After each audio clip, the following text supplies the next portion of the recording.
Hello and good evening. My name is Theo Van Dort. I'm the executive producer of Time of the Sixth Sun, and in the window below is Nikki Luna, who is the writer, director, producer of this amazing series, project, movie, 8-part documentary series and more.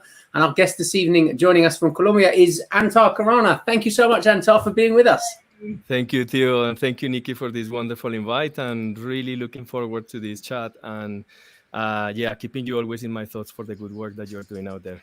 Isn't it incredible that you are able to join us from the jungle? Yes, I'm really impressed by it, to be honest, because it's been like 3 months of very like a big struggle to try and get the Wi-Fi getting to here, and especially to work. And I'm so happy that it seems to be working. So yeah, I'm really, really pleased with that. The wonders of technology. Absolutely, yeah. It's good. And yeah, it's the hottest day of the year here in the United Kingdom. So we all have the windows open, and it's the Luna's fanning herself because it's like 30 degrees centigrade, which I don't know what that is in Fahrenheit. So for our 30 degrees centigrade in Fahrenheit is 86. So yeah, it's quite unusual for the UK to be this hot, especially this early in the year. So mind you, I say early in the year, it's June already, isn't it? Exactly. Yeah, here I got the fire, the grandfather fire going as well. So I got 2 suns going here. So it's getting really boiling. Yeah. Good. So I can see we've got people joining us from Germany. Caroline says, "Hey guys, me and Gumby the dog, you're here waiting." Esther's from London in the United Kingdom. Lorraine's coming from the UK. Let us know. Just write in the comments where you are from in the world, because it's always lovely to see the global tribe coming together for these live broadcasts.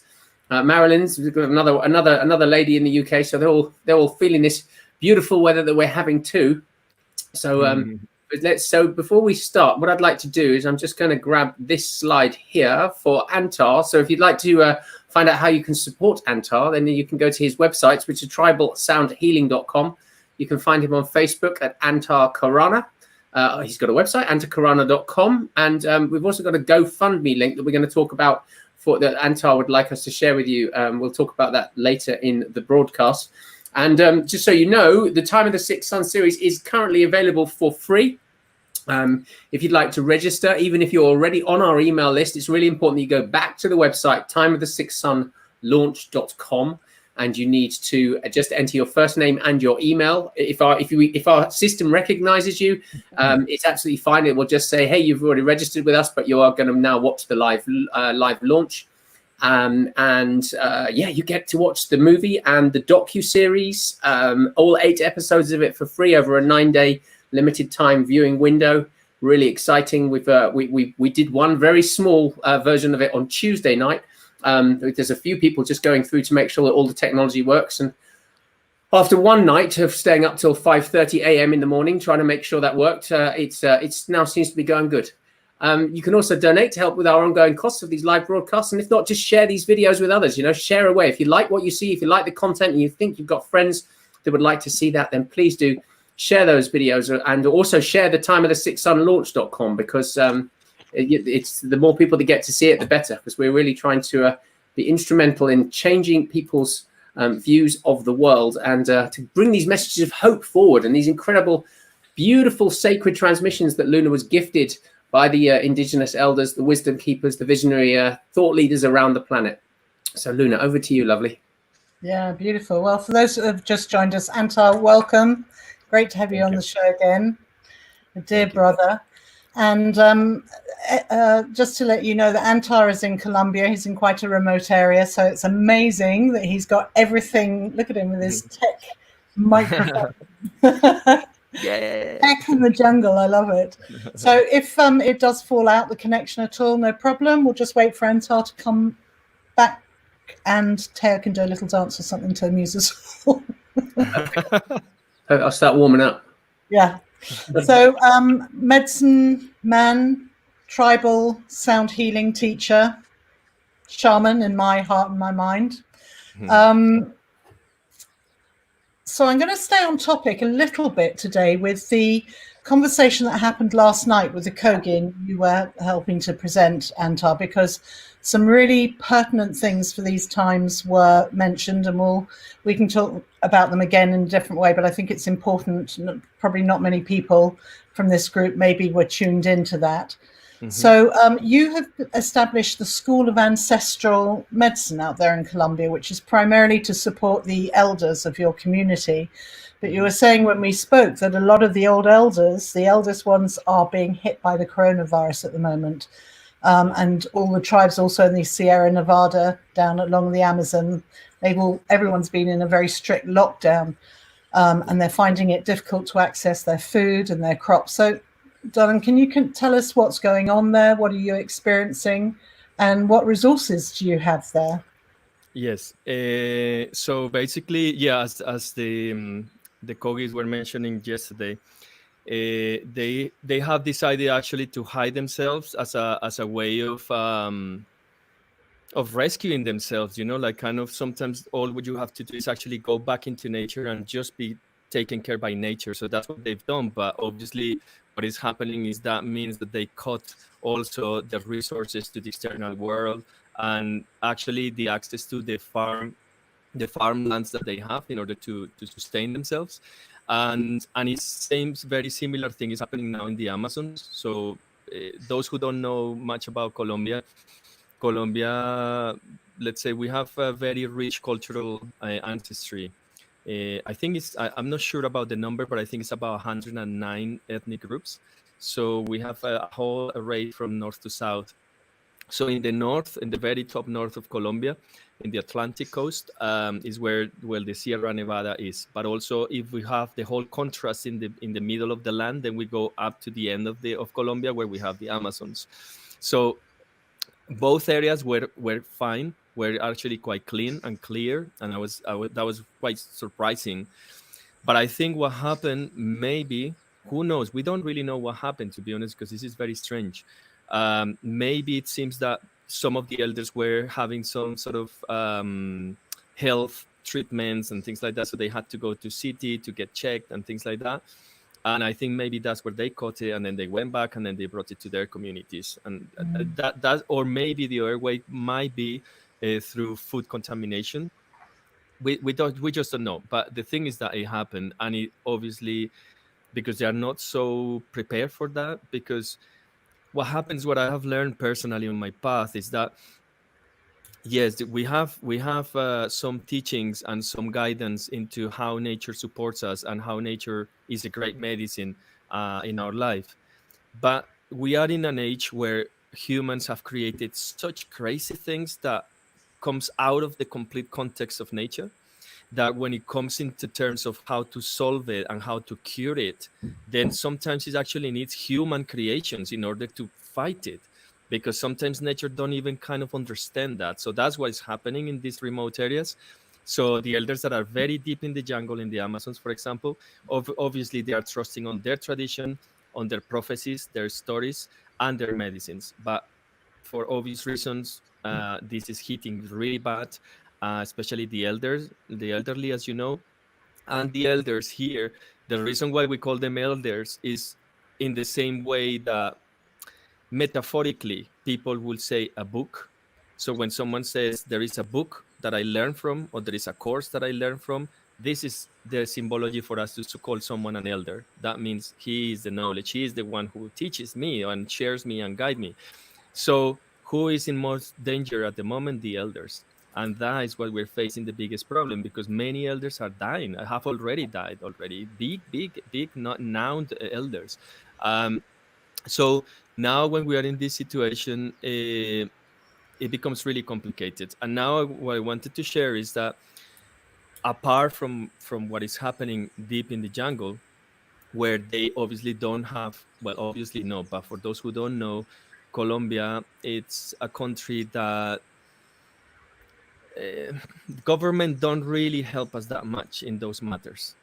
Government are more interested in other things, and it's very strange. But for us, it's kind of the normal, because it's been forever like that. So such a massive thing is happening deep down in the jungle, and it's becoming world known. and yet the government doesn't really seem to be doing much, or if for not to say nothing at all. But so what happens is their medicines, their understanding of what is happening, it just doesn't really help them to achieve a resolution for what is happening right now. So with some friends have organized a really beautiful aid for the Amazon. So it's called SOS Leticia. Leticia is kind of the main city in the Amazon there. Beautiful. And then they're sending different kits of help for people. So I've been talking to them, and I've been gathering funds from my own side to be able to support them. So to help and donate to them, so that as they are already organized doing the whole thing, then that can be a help, a bit of more help for them. But now what happened is that in the last week or so, touching the ground of what you said, the School of Ancestral Wisdom, which is the school I'm really pleased to have founded last year. One of our elders, who is from the Amazons, she is a grandmother, really wise woman, who I've been working with her for many years, more than 16 years. And um, they, like many others, have been displaced from their lands. And this is another topic of Colombia, which is the displacement of people. So why do they get displaced? Many people ask me sometimes, like, but displaced for what? I mean, why? Why are they in the city? Why are they in these places? Why they don't live in the jungle where they belong? Well, it's so easy to say it, and it's so easy to think about it. But when you are a person who had to run literally through the jungle to not get killed by the armed groups, and trying to get to a jet, to a military jet, so you could actually be brought to the city and escape from that, then then you just start understanding why. Some other elders live in the city or live in other places, not in their lands, because also they have a purpose and they have a meaning, and they know that their purpose is about sharing with people, sharing the wisdom. And this is how my generation became pretty much the second generation of the people taught by the elders, who came to reawaken the wisdom that was hidden in the deep in the jungle. We can talk a little bit about later on about that one. But the point I'm trying to get to is that the government has given them like a sort of reservation area, which is pretty in the outskirts of the city. But let's face it, um, when you understand that there is a government that is not very humanitarian on that level, it's hard to actually believe that they are giving a land for people, to be settled and all that. Well, actually, it's because that land is not very worth it for the government, because it floods all the time, because there is landslides all the time, because it's very cold and you can't hardly farm anything there or build something because it's going to be flooded and landslidding. Therefore, that's where they put them. But the thing is that they don't only put the indigenous who need help, but they also put these displaced farmers or countryside people. They put also all the people from the streets and things like that, like in heavy situations. They kind of put everyone there, basically everyone. The government seems like to see, like, oh, where do we put all these people, kind of thing. Let's just put them there, and then we're good because we're giving them a land. Yeah, you give them a land that is going to be flooding, and that they've been flooding their houses, that it's been destroying their houses because the landslides and everything goes down. And also they don't get any support to build their houses, so they have to build very rustic houses and like kind of zinc. No, I don't know the name in English. Zinc, like corrugated iron. Yeah, that one. Yeah. yeah. Well, if it was iron, that would be helpful, but it's the Yeah, lead. but It's lead. lead. I think Yeah, it's probably. yeah. So you can imagine, if you are living in a place like that where it rains a lot, where it's very cold, and your walls are made of thin metal, then it's very complicated. So, okay, we've been supporting and we've been trying to do what we can. But now, since a week ago, we got the news that now our elder has been, uh, infected with that. And therefore, her family, And then one of the great elders that was there in this community died as well, like 2 weeks ago. And 5 of the elders as well are also contaminated, and they don't want to eat. They are like laying down. They're really, it's very complicated what's happening right now. Yeah. So it really sparked on me to do some help. And I am confined here. I can't even leave the village. You try to leave the village, you can come back in, and you will be fined like £300 if you do that. That's a lot of money here in Colombia. So I set this idea into motion, and that's maybe what we speak later on about this fundraising, about trying to develop some help, the similar help that my friends are doing into the Amazons. But then now my first stage is to make an alliance with them, as they are already quite organized with the kids they are sending and with the funds that I'm getting. So I support them so that they can support me to support the elders. So we are going to link the whole thing to start. My aim at the moment is to be able to support up to 40 people. If you think about, I mean, very briefly, like if we were thinking the family may be made by 4 members, so it's about 10 families. It might sound not too much, but obviously it's not the case for everyone. It's not like 4 members in every family. So at the end of the day, it's about 40 people we want to support together in an alliance with the Indigenous Army, which is basically an army that is made of the indigenous people who protects their own people. And they know exactly who is sick, who is needing more than us. So, so that's currently the situation happening here. And for us, it's very sad because we know that if the elders go, I mean, I had a very touching phone call from her, and I was in tears because she was like telling me, now I don't know what's going to happen with me. That's why I'm calling you, because if I die, you're not even going to be able to see me, and I don't even know where I'm going to be buried or anything. So it's like maybe this is our last call, and that's it. You're not going to even be able to come to see me in a coffin or anything. So so that really touched my heart, and I went like, no way, we have to do something, and here we are. So that's pretty much setting the whole. I'm sorry, I'm resuming the whole thing, kind of compiling into one idea, but that's pretty much what is happening around here. Well, you said leave it till later, but I think it's really important to deal with it actually now in this moment. Then we can go on to talk about what we can do on a more energetic level. So most of our viewers watching, we're all blessed. We've got roofs over our heads. We've got food in our bellies every day. We have medical aid if we need it.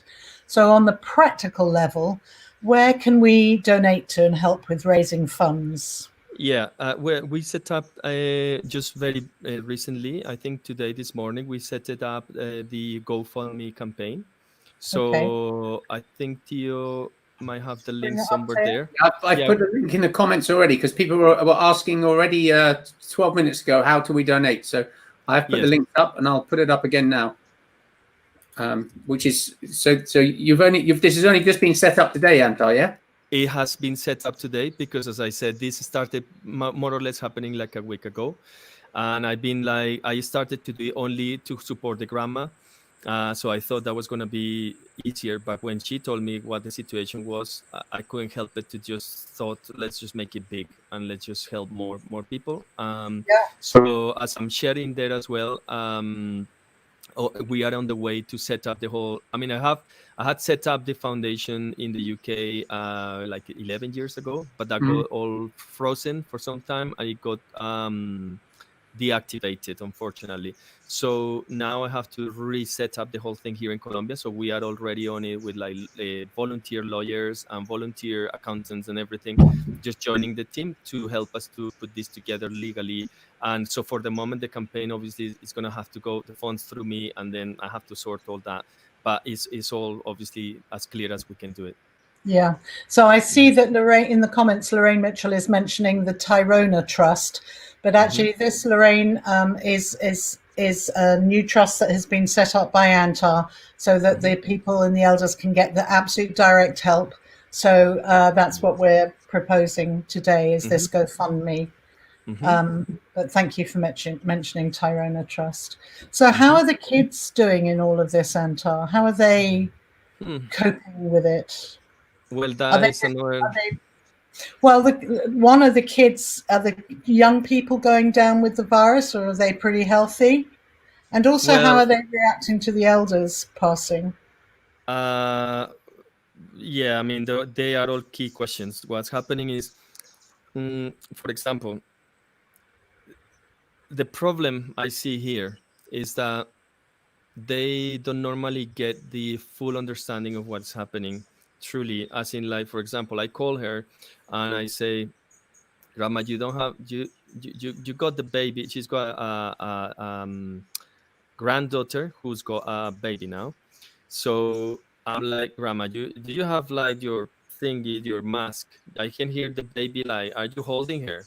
And it's like, oh yeah, yeah, it's fine. And I'm like, but you Oh don't my have God. the mask. And it's like, yeah, but we have only masks to be washed. So if we wash them, we have to wait until they dry, and then so we can use it once. So I'm like, oh God. So now she's saying something like the baby is having fever and the baby is having blood through her nose and things like that. And I'm like, so it's complicated situations.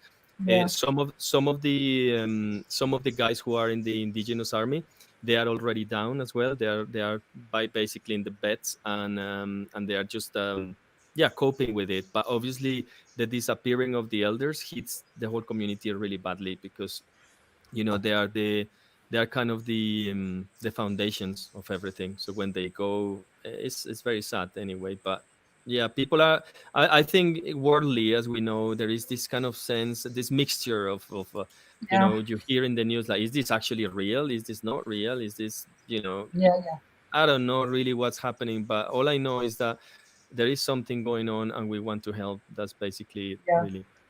yeah. And this is your experience right from being there, for sure. Yeah. So everyone, please, as generous as you can, because it's really, I can't imagine what it's like to be in that Anthar, situation. I have a question. Is it definitely COVID that is?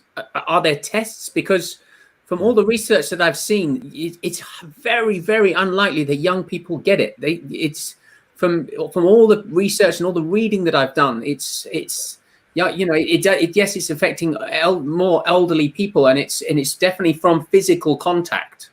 Yes. So it is. Why do you So think it's so prevalent in that area? okay, so I think we probably, with the conversation, we started from the surface, and we're going to start going deeper into the actual message of this. But Yeah, continuing on the surface, yes, there is a health brigade that is been turning to the area and doing the test to everyone, and that's how they actually diagnose them as positives. Um, Not everyone, as to be expected. Um, as far as I know, there's been two young, younger, like maybe in their late 20s, that has gotten also positive, but they after the whole quarantine and everything, they got another test and apparently was all clear. So it's very strange, and it's a good question, because yes, we started this talk talking about something that we know in the world and that is very confusing, because it doesn't have a clear face. It's like a ghost. It's something that just shows us yeah, something, but you can't really see what it is. yeah, Um, so therefore, the only solution that we have for that is to stop frustrating ourselves so much into trying to understand what it actually is, and going deeper into what is the teaching behind. So Mm. that's when we're cracking the surface and starting to go inside, which is what we do next to these fires. It's not sitting to only talk about it. And I know my efforts right now are very much into the physical aspect, um, and to support them in their basic needs and things like that. But because we are doing these deep talks via phone, because it's obviously the only way we can do it these days, yeah, trying to understand what is happening. So we understand, and probably many of the people who are watching or already know or have already gotten some visions about what is happening, and understanding that it is a deep moment that we've been sent back home in order to do our homework. That homework that we've been delaying and delaying for such a long time. talking about, I want to help, I want to support, I want to heal, I want to do the best with the world, but maybe we are not quite. So mother obviously was hurting and hurting herself until she got to the point, like I've been saying in all these interviews. It's like we have a say here, like our mother, when you are very naughty, she grabs her flip flop, bang your bum, Yeah. so we're very scared of the flip flops, of the mother flip flops here. So so that's pretty much what mother did to us. She just sent us back home to say, okay, kids, okay, children, just really go back home and think what you're doing, because if you don't do it that way, I don't know which way you're gonna do it. Go to your room and think about what you've done. Exactly, just literally like that. And if you think about this situation, about maybe is highly spoken even by law, about the healing of communities, the healing of families, the healing of relationships, the healing of ourselves. Maybe government don't speak about healing, but they say about, like having better ways of communication with your family and with your relationships and all these things. We know that this is actually happening. This we can't escape this. It's everywhere. So it seems like we are having this very deep time now to do it. Like for those who have been confined to be, for example, I've heard some cases of people who've been sent back home to their families, and they were not really used to this, and they're like at the beginning freaking out. But that's what it is, because the whole topic of this understanding is that if we truly begin to understand that we are facing a new time now, that many people don't get it like that, because the common comment that I get about this is that, oh, I think that has been happening always. Is, for example, like what people were doing in the 60s. And yes, that is right. But the thing is that the darkest point, same as the brightest point, don't come from 1 second to the other. You have to go to the darkest point until the dawn begins. But dawn doesn't mean it's already bright. It's just like it's a process that has to begin somewhere. So that in the 60s, and that what were happening probably earlier on than that, it was the beginning of the curve of what we are seeing today. So like a beautiful paragraph that I love is, well, a quote, is like the human was asking for light, and when he asked for light, the shadow was created. And the more light that he was asking, the more shadow he was projecting. So if we are in times where we are really calling for so much light, we need to understand that's because also we are generating so much shadow. Yeah. So it's how can we then transform and bring this balance without denying the shadow, without trying to to be only escaping from the shadow, or not to be only like the crow, just only looking at his shadow. But how can just balancing life and understanding that shadow is part of creation, and what can I do? So we're sent back home to try and sort it from ourselves. So if we understand it from ourselves, for example, I was sharing last night about, if you feel that you want to help out there and you feel trapped and you feel stuck because you can't, you are having the perfect opportunity to understand that out there in here. But that's not a metaphor. That is not a metaphor. It's not a magical thing. It's not a shamanic thing. It's nothing of that. It's simple, very simple. If I want to stop polluting the waters, just observe your waters. That's a big job already. Yep.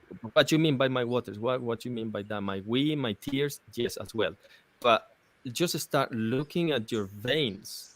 What are you putting in your veins? What are you putting in your blood?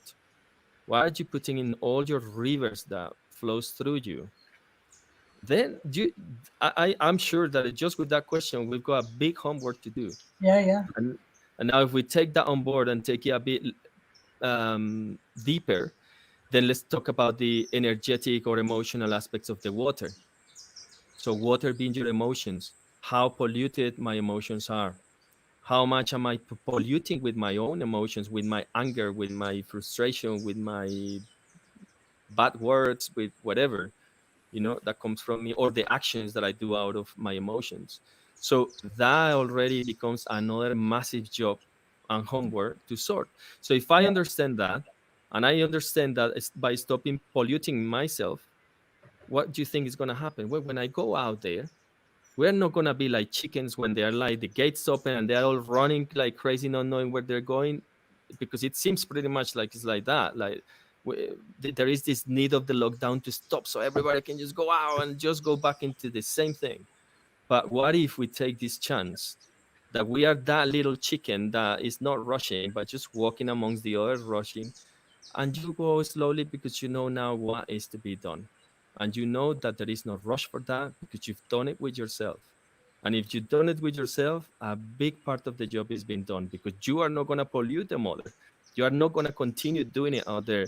So now the big job is, how do I inspire others so that they do something similar? Or how can they actually inspire me to do it even better? So I think that that's partly for me how the way of how we see this whole process, this whole opportunity of being into lockdown. There's an expression in our film by our guide and storyteller, and he says that it's about embracing our shadow, and that our shadow is in fact our divinity, which is beautiful. Exactly. Think about it like that. It's that thing that we've always pushed away and ignored that it's there, but we have to embrace it. It's like there is a little story I will say, if you don't mind me saying.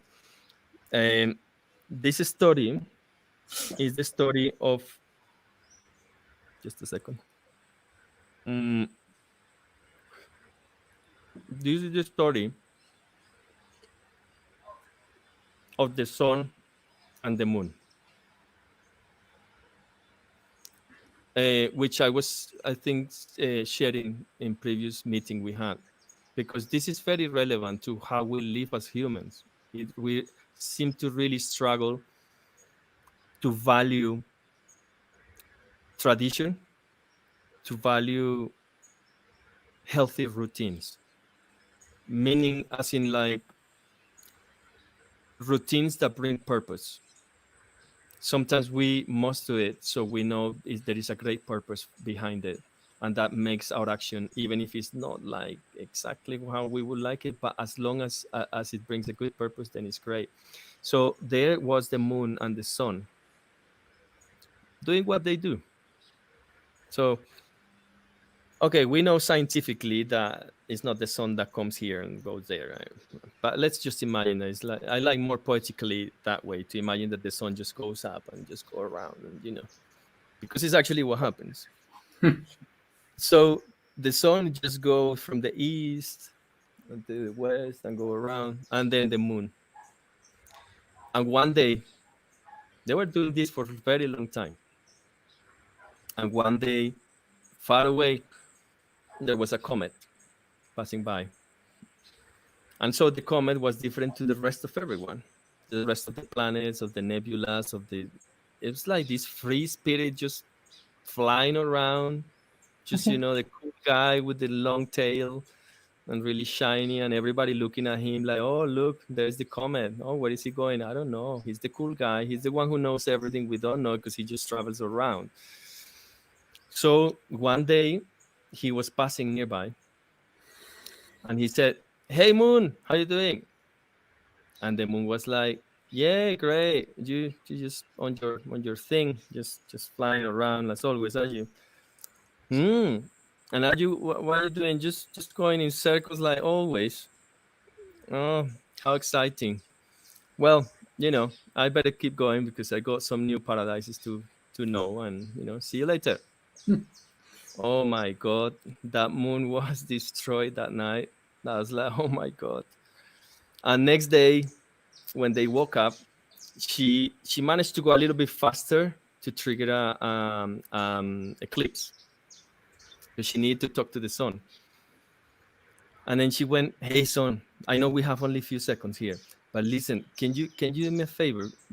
I just want to go for a round. I just want to go around and just explore. I just want to go to Ganymedes in Jupiter, to greet my cousins there. Because I just don't know from them, and I just would like to. And the son was like, "What are you talking about? No, no, no! And the creator is gonna come, and what am I gonna say to him? I mean, how long do you wanna go? Oh, come on, it's gonna be short. I'll just go and come back tomorrow, please."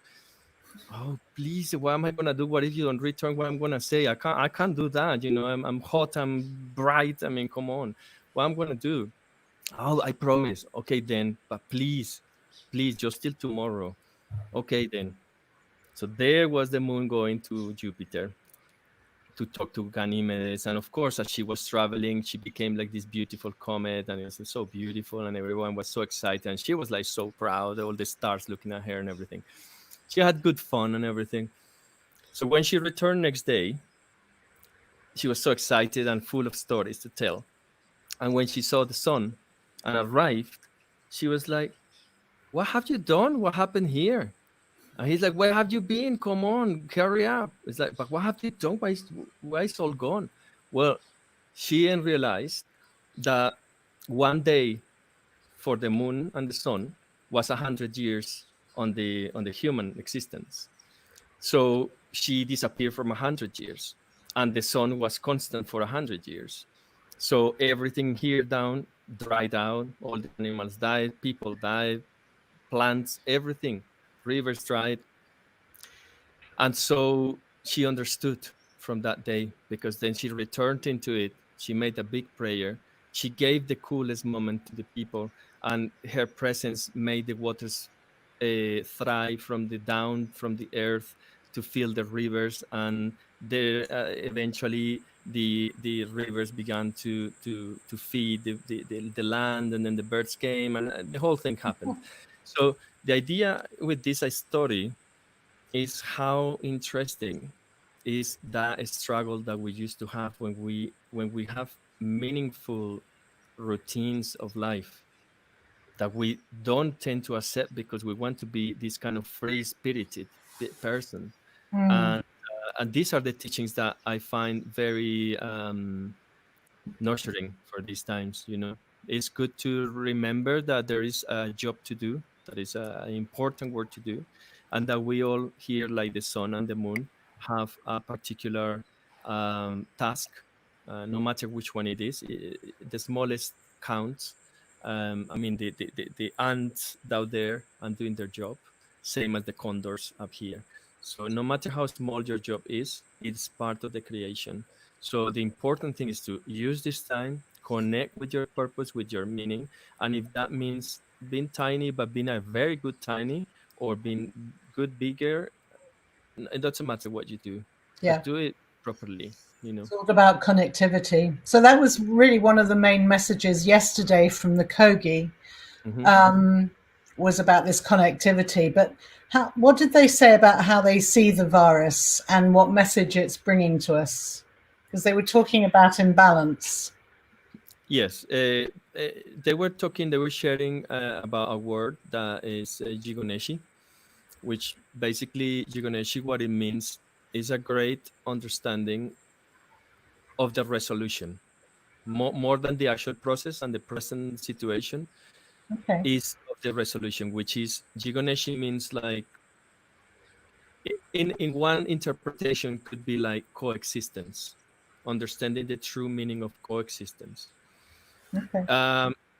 So as we see, it happens in nature. We are part of nature, of course. We used to be part of it much better than now. Since we forgot the meaning of Jigoneshi, is when everything began to fall, because we began to see everything for our own gain.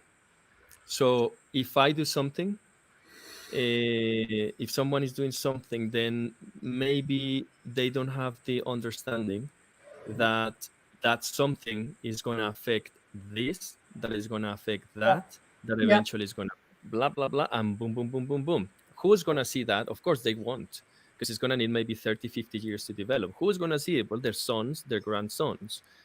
So they disconnected from Jigoneshi, from coexistence, understanding that what I do now has a repercussion. So of course they don't see it because they literally don't see it with their eyes and with the short time of life that we all have here in this mother. So since we disconnect from this, that's why the elders are bringing is very important to understand and to not forget Jigoneshi, which is how can I coexist. So if, for instance, I am like, this can happen to many. Here, for example, I got my crops and growing food here and everything. When you start growing food, well, it's very happy moment, isn't it? Like, oh, beautiful! Look how life sprouts, and look at the Yeah. lentils going so beautiful. My And next babies. day, yeah, and next day you come back when it's ready to harvest, and then the slug just ate it all in one night. So, and then you go, oh God. So, you know, when we don't have this understanding of Jigoneshi, you don't understand that I don't need to pesticide it. I don't need to herbicide. I don't need any of that, because if I think about coexistence, what I'm going to do is, I know that these slugs absolutely love these other plants that I don't eat, but I know they eat and they love it. So I'm going to surround my lettuces with these plants. So when the slugs come, they eat all the others, but they don't affect my crops. Or I if love I'm having a plant that is the most common thing is to get the how do you call these little things in English? But how do you call them? They're very tiny, and they like tiny green, and they go in the stems and they eat all the sap and everything. Yeah, like the little flies, pests. Yeah, anyway. There is a name for that. Green fly, I think we yeah. call it. So aphids. Aphids, yeah. That's the one. So what would you think? You will get desperate. You will probably spray, blah, blah, blah. Once again, what you doing? If I go and spray that, who's going to eat it? Me. So I'm not going to go and serve that pesticide in a glass of water and drink it. Thanks. No. So what I'm going to do is go and search some plants somewhere there where the ladybirds love to be around.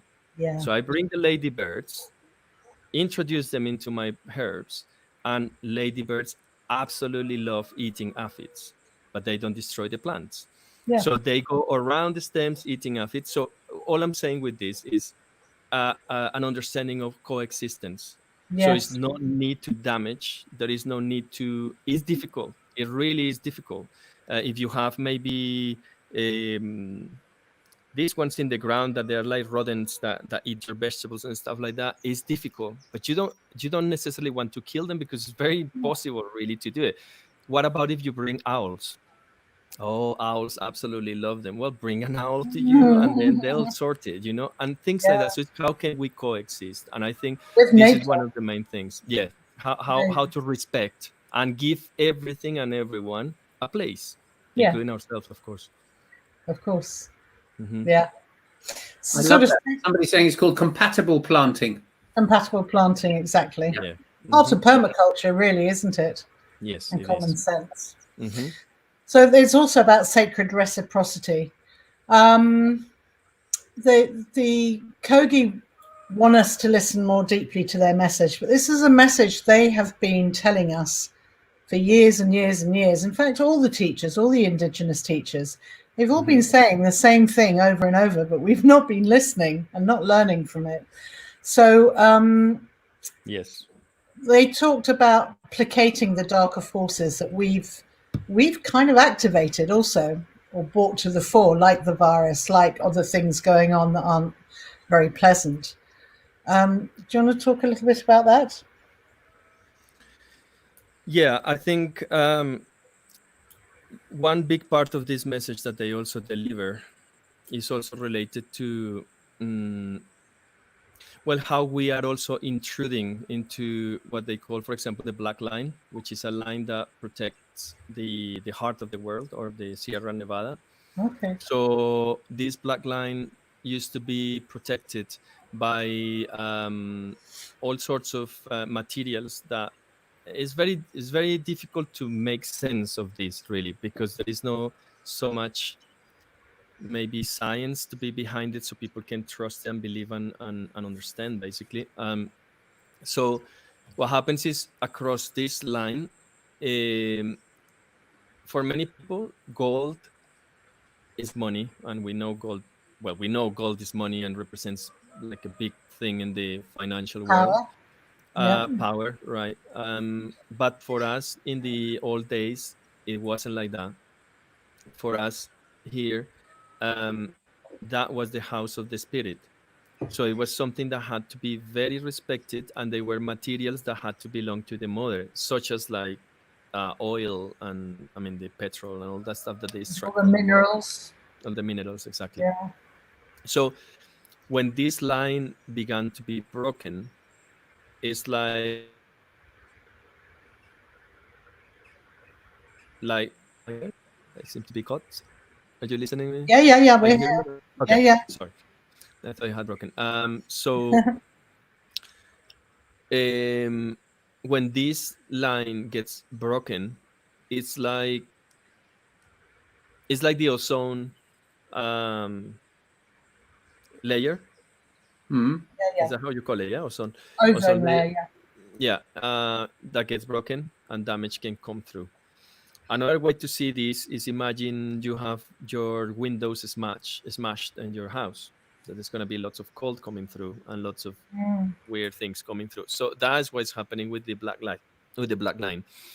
Apart from this, very weirdly, most of the big companies related especially to petrol and all that stuff have been set in very specific points of this line. So it's very strange, because in order for these big corporations to run, they don't only need water, but also they need to release all the poison. And what better to do it than to the sea? So what they need to do is open this uh, like Channel. make, yeah, like a channel that goes straight to the sea. But what they don't understand is that they are literally ancestrally breaking that line and making a big hole that is completely polluting the waters of the mother. So all these things is what people, let's say, don't understand from the deepest understanding, or the deepest um, um, cosmovision, let's say. So Yeah. we're trying to describe these things into more tangible, Could but they you really are untangible. could you say, Anthar, that the black line you talk about is kind of like the surface of the earth, and you don't cut that line? It's like whatever's down there needs to stay down there. Is that kind of what you're Exactly. describing? Exactly. Is that maybe actually you gave me an idea. So like the That is, skin, it's the epidermis. but if you imagine, actually another good example, it could be the foundations of your house. So Yeah. let's say I cut halfway through an important foundation of your house, and then maybe I go and cut through another one, and suddenly your house is just going to be like, I mean, it's not going to be flying like with the air, but maybe there is a small earthquake, it's going to fall. Yeah. So we break that line. exactly, break the foundations, basically. Yeah. Mm-hmm. Wow. Yeah. So these darker forces, just talk more about the darker forces, because you were talking about them before. You tell us what you've been doing this afternoon with the cleansing, saging. Oh, me. Yeah, sorry. Yeah. I thought you were asking Theo. I thought you were asking Theo something. Okay. No. Yes. No, I was just saying that earlier on, that with the changing times that we're living, it's so interesting that even the prayers also change, and the needs change, and the understanding of things changes. For example, for me, one of the things 3 months or more ago, when this all started, I realized that it's actually the first year after 17 years of me not traveling to Europe. It's been already 17 years of going there and sharing and cultivating families and planting the fires and all this.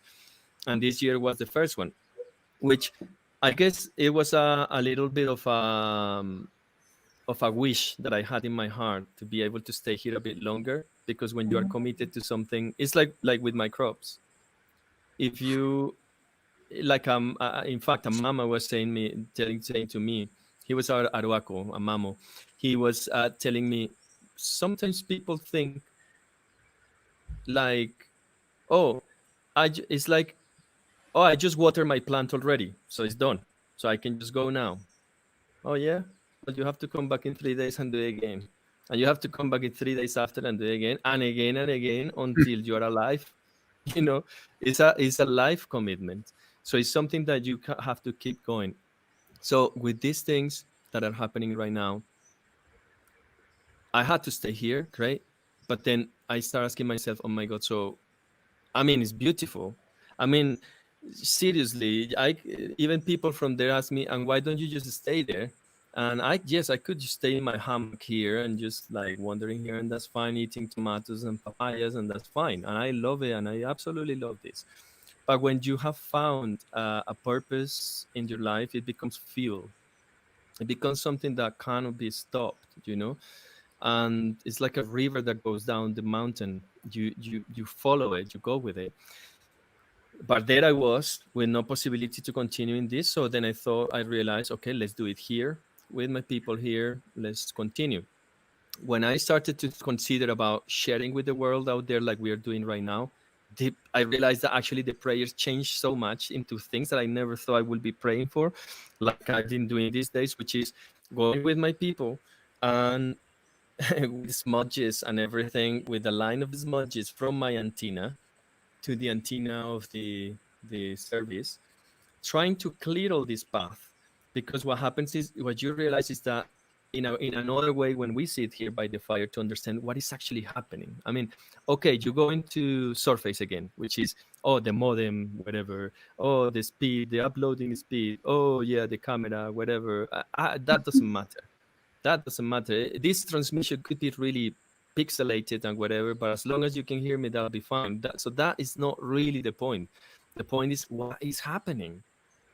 Why is something invisible trying to not make it work? Why is happening?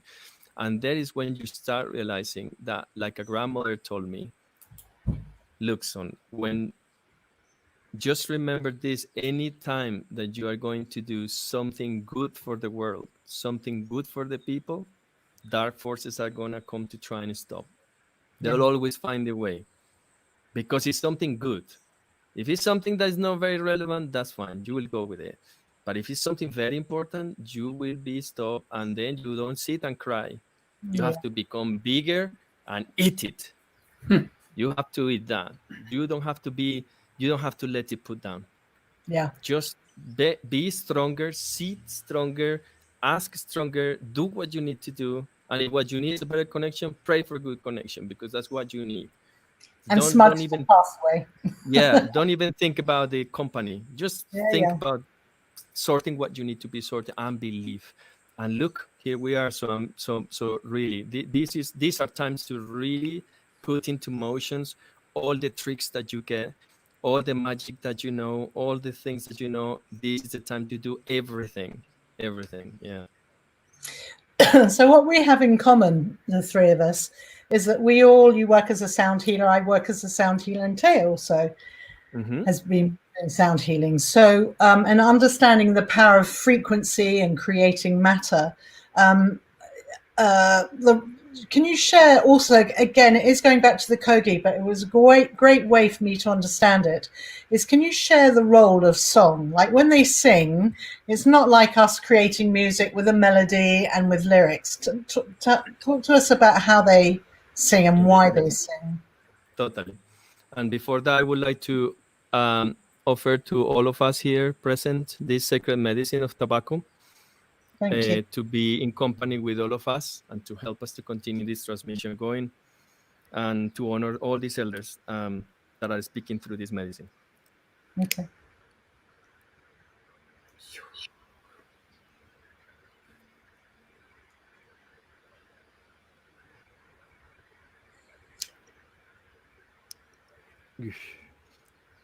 Hush, hush.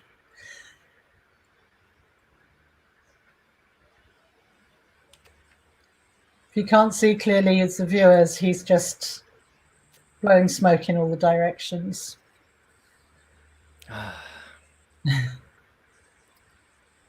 And by the way, just for those who don't know, we don't inhale the smoke. Yeah. This medicine is not to be inhaled. It's just to pray and to keep your word flying far away. It's like the internet. It's like this, what we're doing here is ancient internet, ancient connection. I love that. So, music from, let's say, putting it into two branches, which I love that comparison of the bridges that maybe we can talk a little bit about, which is these two foundations that allow us to be bridged. Yeah. Therefore, if this one is very similar to that one, that's not a bridge. A bridge is when they seem quite distant and quite different. Therefore, you need a bridge. When you have the music put into this context, then in one way, you have the ancestral way of music, and then you have I would say the modern way of music.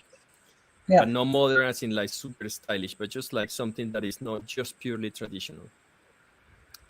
So what happens is, and I ask this as a musician, I asked one elder once about it, like, tell me about music. And then he said, the thing is that Western mind understand music from a different place. They understand it from here. Yeah. Because here they want to create something. They want to make up something that is good, something that has this or that is this or is that, or something that is clever, or something that is amazing, or something that nobody have done before, or things like that. It comes from here. And then you even ask yourself, is that good? Is it actually making sense? Is it going to be whatever? When it's on the other side, when it's from the traditional side, we don't create, he said. We don't create it because it has already been created. And it's what has already been left to us by our ancestors. So when we play a song, we don't play the song of that thing. We actually play that thing. So if I'm playing, like last night, Alan, for instance, was sharing in the interview. He was saying that once he was sat by the corgis and then they play a song, and then he said, and tell me about that song. And then they said, well, that is the song of the turtle. And he said, that's nice. And can you tell me what does it say? I mean, what's the meaning of it? What the words say? And they were like, and they were in complete silence. And then they say, turtles don't speak. It's a turtle. So we don't play the song of the turtle. We play the turtle. So that is the main difference between these things. So the reason why we have the privilege, if you have ever had it, or if you will, if you have the privilege to listen to an elder singing a traditional song or playing a traditional song, the only way that you've been granted that privilege is because they've been cultivating it and cultivating it and cultivating it, and they have always played the same way. Yeah. That's why cultivating culture and traditions and wisdom is so precious. Now, what you do with it, that's a different thing. You can just make it into something else. You can make your own version of it, which doesn't mean it's bad. It's just simply differently. It's a different way of taking things. So either you choose to follow a tradition so that you want to become, how to say this, like someone who cultivates and share it with others in the same way that you heard it, then someone else is going to hear it from you, and so on. So you can choose that way, but that's not an easy way because it involves it's tiring, it's long nights, it's a difficult path, but it's beautiful. Or you can choose the other one. which is, oh, I don't have time for that, I don't bother with that, so I just get this and I just make that, and then boom, which is great too. It's just different ways of doing things. So are you saying that it's like a transmission because it's been played for so long over generations that it's like a medicine? It's like yes, medicine of the ancestors. Well, and also it's basically it's pretty much the books of our people, because we don't really have a written history. We don't have written language, or it's only spoken language. It's different languages, and everything that is that we know from nature comes from that cultivation, from the way you treat the mother, from the way you sing. And then if someone sings the song of the frog that has been always sung, and then you sing that song to the to frog, you sing the frog, then when the frog sees you, she also has a long lineage of frogs who have heard the same song, so they know that they're greeting them, that you are greeting them. Wow, So it's a DNA, let's say, that you're cultivating through this. And this is why when I speak about this topic in Europe, for example, in conferences and things, I say it's beautiful to learn them, but don't forget that if you are not from here or from our country, your frogs or your animals also want to be greeted. We don't have here maybe I don't know if we have yew trees. I don't think we have yew trees here. But let's say I go to Scotland or Wales, and I learn the song of the yew tree, and it's so beautiful, and the melody in the flute so beautiful. As a musician, like, wow, beautiful. And then I come here and I play, and of course it's beautiful. It's not that I shouldn't play, but I can't forget to also play the song of these palms, or I can't play the song of these plants or these herbs or these animals. So it's very important that, once again, bringing the topic of coexistence, I think it's about honoring. It's about letting the other know that you matter to me, that you are important to my life, and I'm singing this, so I'm acknowledging you, because I just saw you. So, and they hear you, they see you, and they stand and they hear you, and they say, yeah, I saw you, okay, I gotta keep jumping, kind of thing. But it's just about simple things. Una, so beautifully, she's a beautiful lady. Last night she was explaining that when they sing to the cow, but it's not to the cow, they're singing cow or singing water, that they are bringing up the qualities of that thing. So if you were singing to the bees, you're singing to the collaboration, the collective. Whatever it is you're singing to, it's that quality that you're bringing forth by singing that song, which I thought was beautiful. Yeah, and it's also the thing, let's say, as a sound person or someone who works with sound to help support processes of people, when you have sound journeys, for example, there is always a different way for me to think how this is going to happen. For example, if there is a baby, or if there is someone pregnant, the baby leads the journey. It's a baby. He's just still a long while to go through challenges and things. I'm not going to challenge him. I'm not going to start his journey by bringing challenge into the journey. So I'm going to make the journey super gentle and beautiful and hugging and, beautiful for him, because he deserves it. Maybe in the same room, there is one that heard about me, and maybe they wanted this kind of jungle stuff and crazy and just like really challenging Icaros and things, and and making you feel sick and all this stuff, so you can purge all your things. And suddenly I just come with this gentle, beautiful, subtle thing. It's like, oh, I expected something different. Yes, but there are priorities. If the group priorities, you sense it with your experience, you sense that it's up for something like that, and you go for it. And there might be some struggles here, some tears at the end, some uncomfortability, some pain in the elbows, pain in the knee, whatever it is. Yes, that's part of it. because that's why we do what we do. So in the same sense, what I'm talking about this is what you were saying about the why we sing the beast, why we sing this, why we sing that, because we're bringing in the qualities of it. Yeah. So whenever we sing or play something, what we're bringing in more than the beauty or the mastering of how you play or sing it, is bringing that element, that quality. Yeah. So if you were singing if you were singing, for example, to a crow who clears up all the negativity, he's a cleaner upper. That's one quality. Exactly. That's it's what exactly that. It's exactly that. Wouldn't that be amazing that we teach our kids to about sound, Absolutely. that aspect of sound? There are so many aspects of sound, whether it's for healing or whatever. But, and as you were talking about the ancestors, I was thinking about when we send out our package, that's one of our quotes, is "You are the living hope of all your ancestors." Beautiful. And I was just thinking about that when you were saying, just maybe our ancestors have been telling that for so long, but we've forgotten or we haven't been listening. Yes. But I definitely, it's really moved me, and I'm going to integrate that teaching into my life. I didn't.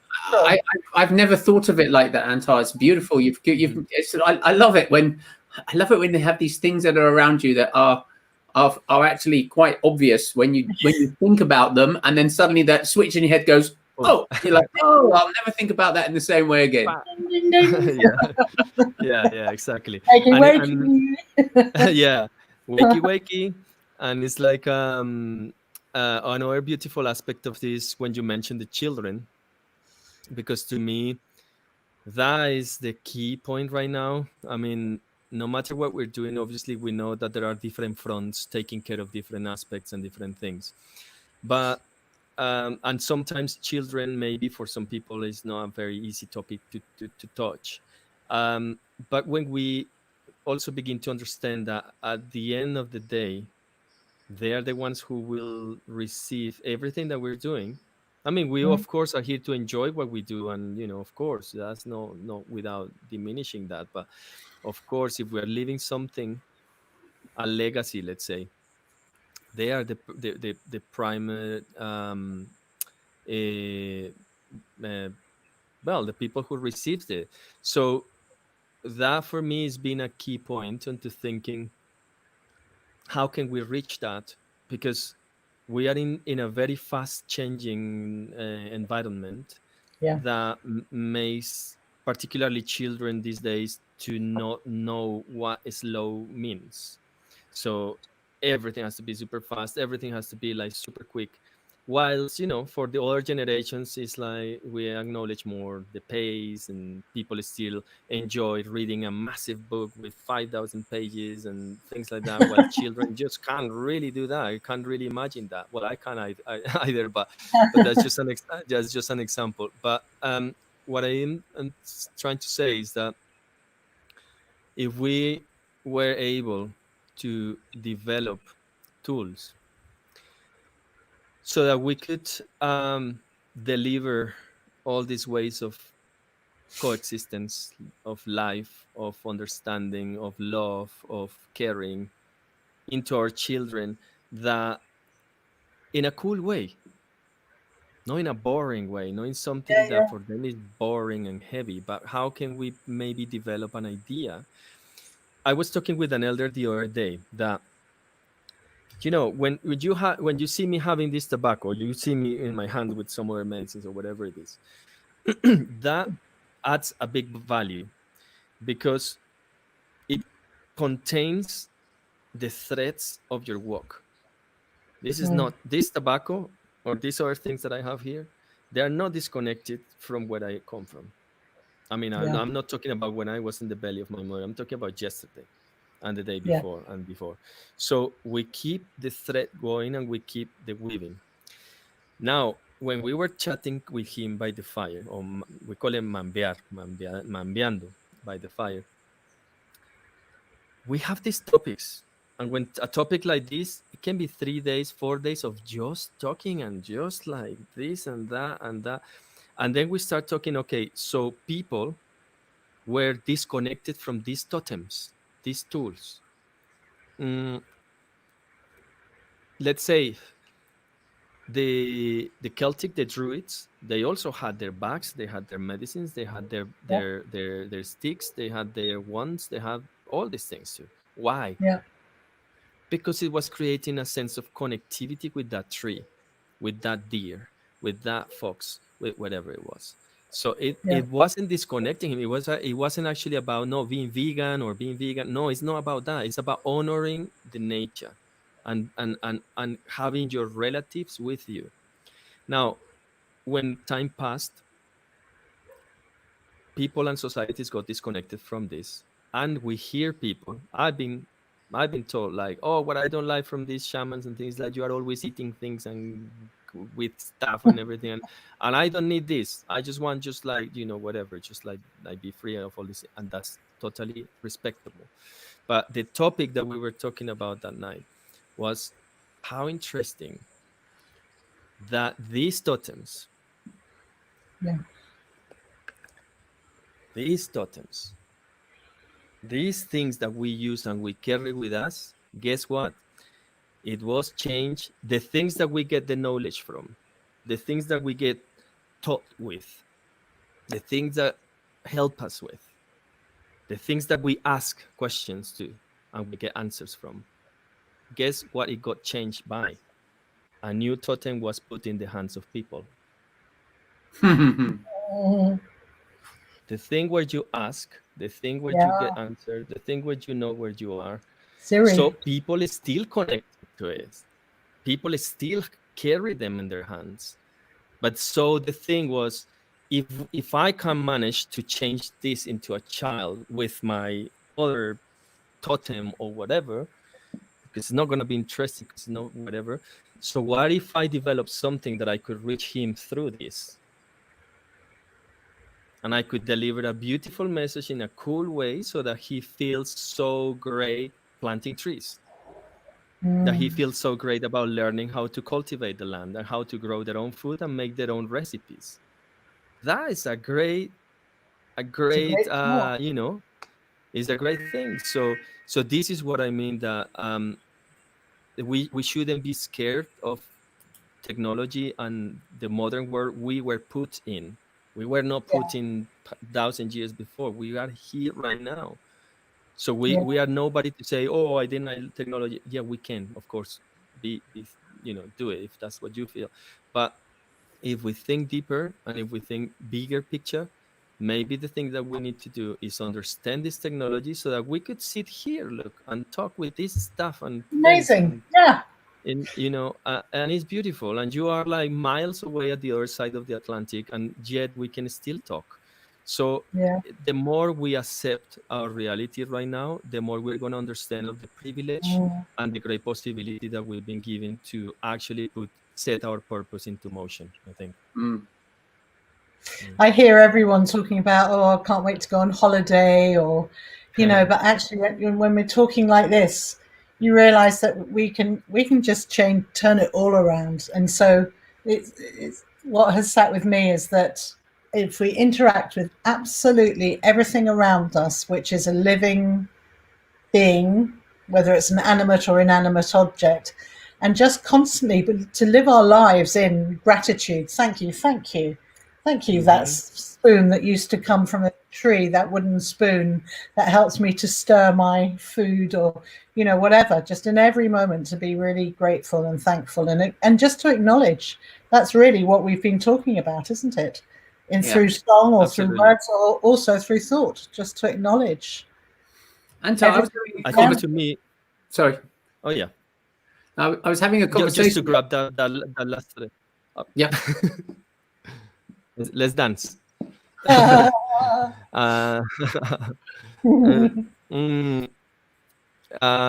No, just to close that topic I was saying, because it's one of my main concerns right now. Concerns as in a good way, as in a challenge to see what we can do, and it's related to what I just said.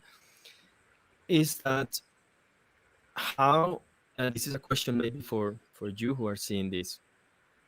How can we let children understand that what we are facing right now and what is happening right now is not the normal. Because children are now getting used to separation is the normal. Not touching is the normal. Not talking is the normal. Not going out is the normal. And because we're forcing them to experience this, because they don't really have a clue what really is happening. Well, maybe they do more than we think, but what I mean is they in a way they have to do it because you're parents and you have to do it. Well, okay, how can we take the task of helping them to understand that this is a temporary transition and that this is definitely not the normal, and that there is no fear to happen when the time is right. So I think that's a very important task, because otherwise we are growing this little.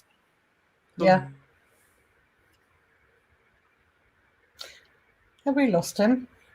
Well, I think that's a question for you, Teo, anyway, in a minute, is if we don't get him back, is to answer that question of how you deal with that with your boys. I think we have lost the connection. It's interesting. It's a real difficult one. The biggest issue I have is although Anthar said beautifully that if you could find a way of taking technology and to use it in the right way to then teach, the youngsters. Like, for example, this is a great use of technology. Just before I came on air, my little boy was using my iPhone with one of those learn to play the piano apps. He's 8, and it gets the dots, and the dots are going along on the screen, and he's there pressing it away with his tiny little fingers on the piano. And then he ran into me and he was like, "Daddy, I learned how to play Mary Had a Little Lamb." Which is, so there's an example, and it's very different from the medicine conversation we're having, but there's an example of it being used in a fantastic way. Yeah, in a constructive. I also catch him watching YouTube videos about stuff that, you don't really want them watching. And it's that very, only because he's a beautiful little soul. He goes to a Steiner school. At Steiner, they really try not to, for them to engage in technology because they want them to stay in that creative mind for such a long time, if possible, because that's obviously, what kids should really be doing, not doing this, 24/7. Yep. And so it's that gentle balance between the two. The question I wanted to ask Anthar was about coming in. Yeah, I will. Yeah, it was about the from an ancestral wisdom point of view. Oh, he's back. Let's put him in, because then I can ask him the question. Hey, Anthar, you're back. Yes, I am. Sorry, the electricity went and came back. We've just been talking about you. Yeah. No. I put your question to Teo about his boys, so he now has a question for you. Yeah. Well, it's a set. We were talking about the benefits of this, as you say, this technology that we have and what it allows us to do. For example, without technology like this, we would not be able to have this global tribe now watching these things. We would not be able to have had 240,000 people watch our film last year, because we never would have been able to afford to hire cinema spaces.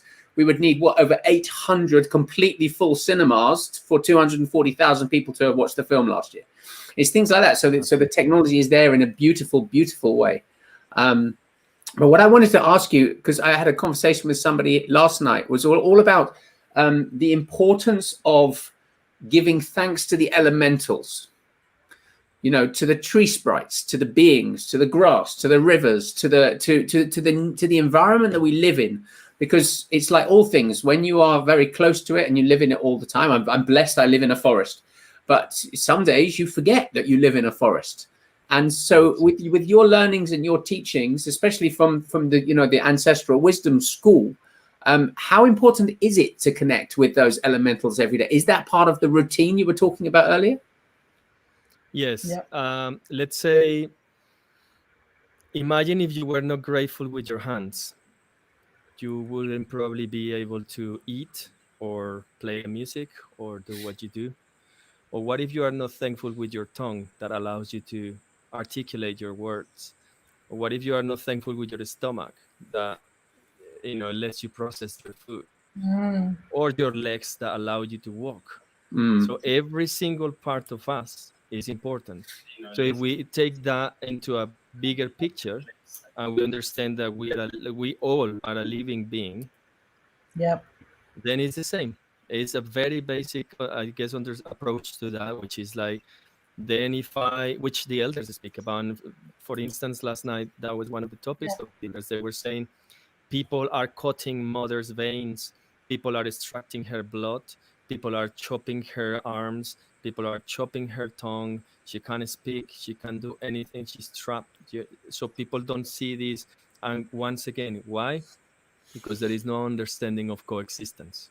Yeah. There is no there is more of an understanding, and this is, I'll be tempted to say this is the fault of many societies and many school systems that has put us only and very particularly into the way of individuality and competition against each other, which, okay, some people say, yeah, but competition is not bad. Okay, healthy competition, fine. But this competition about trying to squeeze the other so that I get all the profit, I get all the gain from it, so that disconnects me from the others because I don't care. I mean, look at some of the laws. I mean, some of the laws are just like completely regardless of whether a community is going to suffer or animals are going to die. They only need the profit because they want more efficiency on their systems or whatever, but they don't care that the rest of people is suffering. So if we take that on board and we take it to your question, Theo, then I think every single part matters, and there are very humble acts of retributing this. Like what? For example, ask yourself why people take quartz out of the earth. The great majority of this is, for example, here in Colombia, we are a land of emeralds, lots of emeralds, and we're kind of well known as Colombia for the emeralds. Before you find emeralds, you find quartz. So for them, quartz has no value whatsoever. They want emeralds.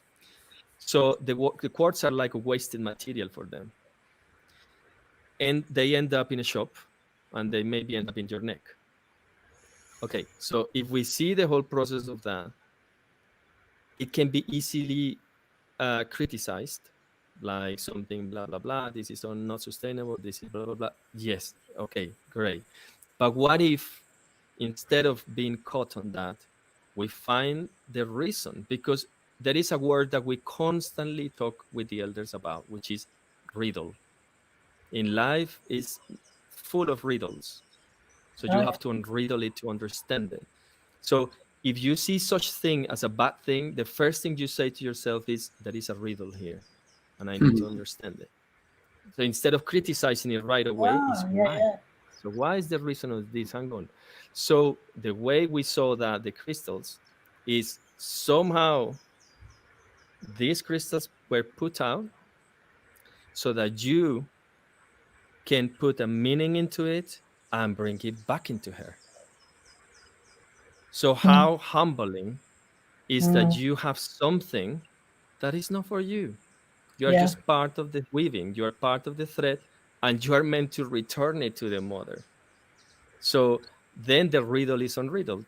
So with these simple, humble acts of caring or of love or humility, we teach our children how precious is to take care of a tree, take care of a plants, the animals, the materials, the minerals, so the more they understand this, they will understand that everything has a place and that we are part of that place. We also have a place, and maybe our place was to take this material into there and be thankful and place it there.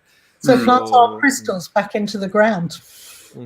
But also there's a gratitude for the crystal, because it's taught us in the last 20, 30, 40 years, it's actually taught us something very important. We're in a process of learning how to, like it's well known that many old tribes have their pineal gland intact, but for us in the West, on the whole, around our late teens, it starts to calcify. Yes. And we lose that ability, like the Aboriginals have, for example, to travel in the dream time to see long distances. So we use the crystal in our TV aerials in order to send us the images, and we also use them in our computers and our phones. So there's also incredible gratitude to crystals, and maybe we can, plant more crystals back in the ground and say our thanks for that. Because I guess ultimately the end of this journey is going to be us learning to have to enhance our telepathic abilities, so we learn how to do it for ourselves. This computer here is the future. Exactly. Don't bury your computer though. No, I won't. Not that old. Hey, I wanted to ask if it would be okay for me to play a song, because I know we're kind of approaching the timing. Yes, so we are. Yeah. I'm sorry we don't have any time really for questions today. Are there any pertinent ones that have come up before Anthar plays us out? A lot of people are asking why Anthar is smoking, and I've written a response to say he's not inhaling tobacco; it's grandfather tobacco, and he's using it to send prayers. Yeah. And there's just a lot of people saying thank you for this, thank you. There haven't been many questions. Most of it's been about just people saying thank you for sharing. Anthar, maybe before you share, there's a lot of people that have joined us since we started, because we're broadcasting across the Facebook group, the Facebook page, and our YouTube channel. And I think it would be nice. Just let's just bring up the banner for your. Sorry, I'm trying to find the right bit on here. Too many things on screen. I'm just going to bring this up. So at the bottom, this is a GoFundMe link, which will actually take you to. Let me just go to this one and this one. And you can put that into the column as well for people. Bear with me 1 second. You should now be seeing. Are you seeing Anthar's website now? Not his website, no. Just the slide. Oh, okay. Hold on. It's because I got to take the slide down first. Oh, completely removed me from the screen. I don't know what I've done here. There we go. This is what I'm trying to show you. There we go. There we are. Can you see that now? Yes, perfect. Okay, so this is Anthar's GoFundMe campaign that he was talking about at the beginning, and I'll put the link into the comments as well.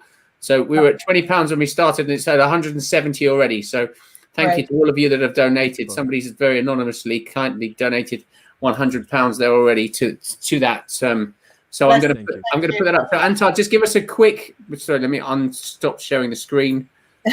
Woo effect. Let's just explain for people that have just joined us why you're raising funds.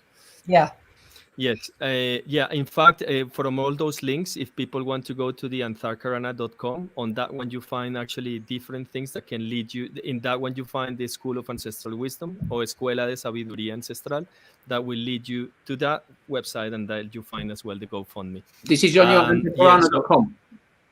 Yes, that will be kind of the main where people can also find the music and all sorts of things. Okay, I'll share that. So the idea of raising these funds is to support the elders that are living at the moment in a quite deprived area in the outskirts of the city. Elders who have been displaced for quite a few years, and they've been set into this place where it's also combined with other different communities that governments are not very interested into having them alive around. So very unfortunately, they've got prescribed as positive with the COVID-19. And few of the elders are very, very sick at the moment, very down. And as we were talking at the very beginning, if you watch this again, basically it does. I know there is the question of whether it's COVID, what is not COVID, whether this is real.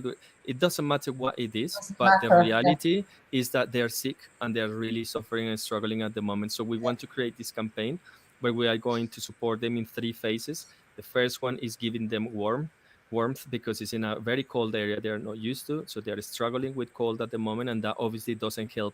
Even if you have a cold yourself, and feeling cold is worse. So the first phase will be to support them, giving them proper thermal blankets and thermal jumpers and things like that. Second phase is going to be about sanitary aid, so giving them all the materials and masks and everything. And the third one is for food. So we're trying to do this in 3 phases, and we have the whole team organized now. And with your help, that will definitely be able to be done. So thank you everyone for hitting the call. So beautiful, Anthar. That really is. Thank you for your work. Yeah, thank you, Anthar. Thank you. Thank you guys for inviting, and it's always a pleasure to have a chat with you guys. It's very spontaneous and very, very happy to chat with you. Brothers and sisters. Yeah, totally. So thank We'd you so love much to for hear this some of opportunity. your. What are you going to? So we were talking about song, and what song are you going to sing? The internet song or the COVID-19 song? The modem song. Well, what do we need Well, right now? I guess we have to ask that. I know. Can I still play? I mean, time-wise? Yeah. Please go ahead. It'd be wonderful. Okay. So, well, the song I would like to sing is actually, funny enough, something that I was gonna sing last night, but the connection went. So I feel today is a good day to do this because it's the song of Hummingbird. This land here is called Atenansuka, which means the land of thunders and the land of hummingbirds. So it's full of hummingbirds around here. And the hummingbird brings us the teaching that whatever we think is impossible, they make it possible with sweetness and with kindness. So with everything that we're facing right now, I think it's a good thing to do. And just I'm gonna offer this sacred tobacco now to the fire, which I've been cultivating here next to me. And just like Theo said, this is medicine, no smoking, and there is a big difference. This is not a cigarette, which people hold like that. We hold in different ways. It's a whole world of the tobacco. So this is a prayer for all of us, for these words to travel far away through this sacred smoke. Thank you, everyone. Thank you, Anthar. And enjoy. Can you hear this okay? Okay. Yeah, it's not distorting.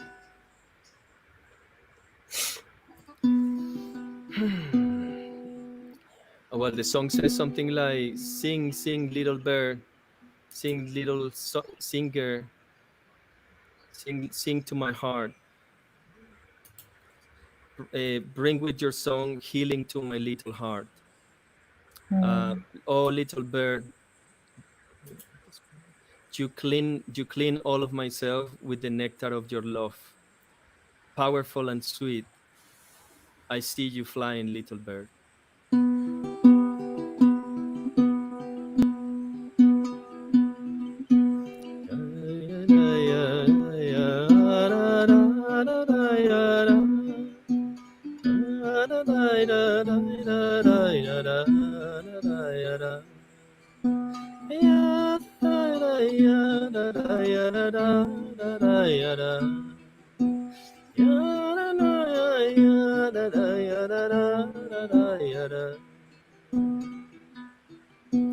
Canta, cantorcito, canta, canta, corazón. Trae con tu canto sanación a mi dolor. Canta, cantorcito, canta, canta, corazón. Trae con tu canto sanación a mi dolor.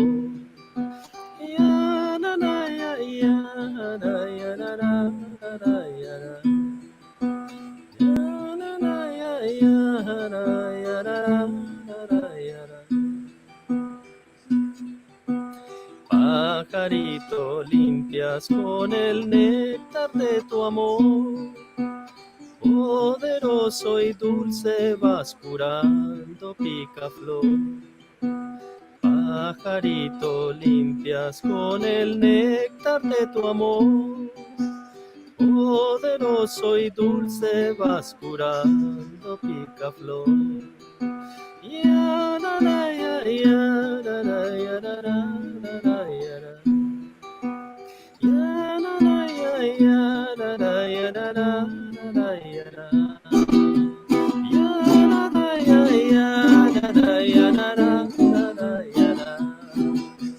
Pica, pica, pica, flor, satse, pica, pica, flor.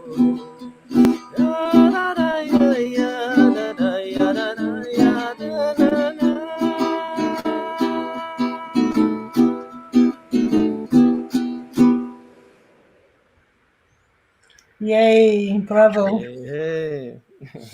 Bring in the sweetness, bring in the nectar. Yeah, totally.